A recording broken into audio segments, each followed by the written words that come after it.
Welcome to Golden Software's demonstration video for Surfer 9 Part 4. In this demonstration, I'll be covering the topic of creating and editing contour maps. A contour map is a two-dimensional map representing three-dimensional data. Each contour line represents a single Z value. A contour map can be created from any grid file. To create a contour map in Surfer, go to Map, New, Contour Map, select the grid file, which in this case I'll choose a sample file conifer.grid, and click Open. The contour map will now be visible in the plot window. To get a better view of the map, I'll go to View, Fit to Window. Once the contour map is created, there are many options available to customize the map to your needs. The first step is to open the Contour Map Properties dialog box. To do this, double-click on the contour map, either in the plot window or by double-clicking on the Contours layer in the Object Manager. There are three pages in the Contour Map Properties: the General page, Levels, and Layer. The General page offers you some general options. If you've updated the grid file with new information, or would like to change the grid file used to create the map, click on the yellow Open Folder icon to the right of Input Grid File. Select your new grid file, or I'll just select the same grid file over again, and click Open. If you would like to fill the contours, check the Fill Contours checkbox. Check the Color Scale checkbox to show a color scale. Click Apply to see the changes. You can check the Smooth Contours checkbox to smooth the contour lines, and you also have the option to choose Low, Medium, or High as the smoothing amount. I'll select Medium. If your grid file has blanked regions in it, you have full control over the fill and line color for the blanked areas. Click on the Fill button to choose the fill pattern, foreground and background color, and opacity for the blanked areas. Click the Line button to choose the line style, color, width, and opacity for the blanked regions.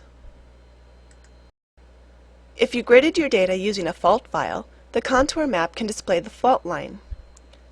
Click on the Fault Line Properties button to display and select the properties for the fault line. The Levels page allows you to change everything regarding your contour levels, including the starting, ending, and contour interval values, contour line properties, contour fill properties, labels, and hatchers. I'll start by changing the contour levels. To change the contour levels, click on the Level button. You can change the contour minimum value, the maximum value, and the contour interval. I'll change the minimum and maximum values.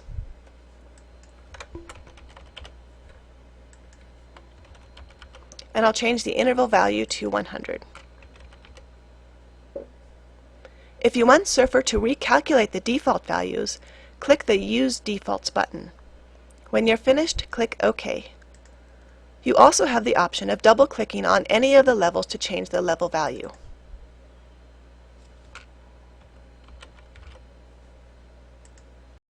Click on the Line button to change the contour line properties. You can choose to have a uniform line style so that all the contour lines have the same properties, or you can choose a gradational style so that the contour lines have a gradational color or width value based on their Z values.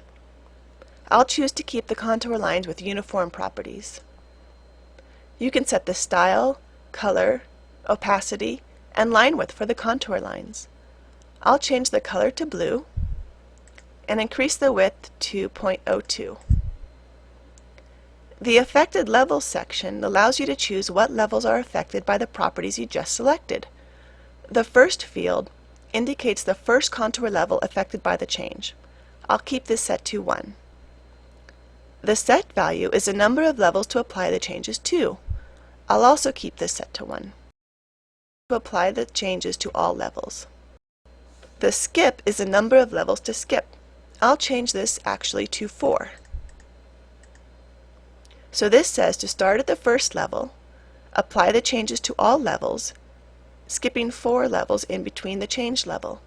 In other words, this will apply the changes to every 5th contour line. I'll click OK, and I'll see my changes in every 5th contour line. You can also double-click on any of the lines for the individual levels and change their individual line properties. For example, I'll double-click on the 2600 level and change the color to red and the width 2.04. And I'll click OK. Now that particular line will be thicker than the other contour lines. Click Apply to see the changes on the map. Now I'll change the fill color for the contours by clicking on the Fill button. There are a number of options here. The Fill Pattern drop-down menu allows you to change the fill pattern of the contours. You can choose a solid fill pattern, or you can choose any of the other visible fill patterns. I'll choose this zigzag pattern. The Foreground Color button allows you to change the foreground color. This will be the color of the solid fill pattern or the color of the foreground design in a pattern, such as the zigzag lines in this fill pattern. Click on the Foreground Color button to open the Color Map dialog. This is where you specify the actual color spectrum for your color fill. There are a number of predefined color maps available for you to quickly choose from in the Presets drop-down menu. I'll choose the Rainbow Color Map.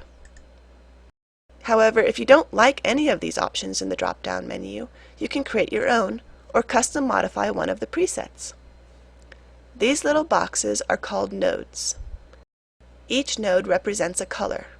When you click on a node, the color for that node is shown in the color box. You can change the color of the nodes by selecting a node and changing the color in the color drop-down menu. You can add more nodes to the spectrum by clicking on the spectrum. You can move nodes up and down the color spectrum by selecting a node and dragging the node to the left or the right.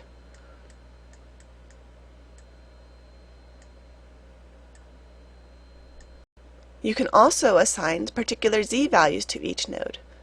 Just select the node and enter the z-value for that node in the value box. You can delete a node by selecting it and pressing the Delete key on the keyboard.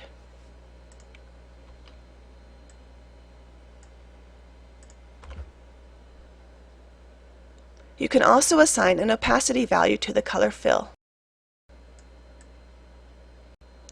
This affects the transparency of the color fill only, that is, the space between the contour lines. It does not affect the opacity of the contour lines themselves or the text labels. You can apply the opacity to all the nodes, or you could uncheck this checkbox and apply the opacity on a node-by-node basis. Being able to apply transparency to color fill is important if you're overlaying a filled contour map over other map types, such as an image-based map, or if you want to make a solid filled contour map partially transparent. I'll leave this checkbox checked. The Data to Color Mapping section allows you to specify the minimum and maximum z-values for the extents of the color map. Once you've created your color map, you can click the Save button to save it to a CLR file for future use. If you have one already saved, you can click the Load button and load a previously saved color map into this dialog. I'll simply click OK. The Background Color button allows you to change the background color that would show through if a pattern was selected, such as the space in between the zigzag lines in this pattern. When you click the Background Color button, the same color map dialog appears. You have all the same options to specify the color spectrum for the background fill color. I'll leave it as a default and just click OK. The Background Mode option is available if you choose a pattern that supports this option. You can choose Opaque to see the background color of the pattern, or you can choose Transparent to see only the foreground color of the pattern, with the space between the pattern lines transparent. The Affected Levels section works the same as it does for the line properties.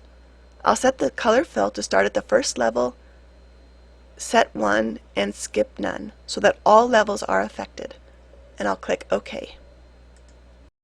You can also choose to double-click on any of the fills for the individual levels and change the individual fill properties for just that level. For example, I'll double-click on the 2600 level again and change the fill pattern to solid. And click OK. I'll click Apply to see the changes on the map.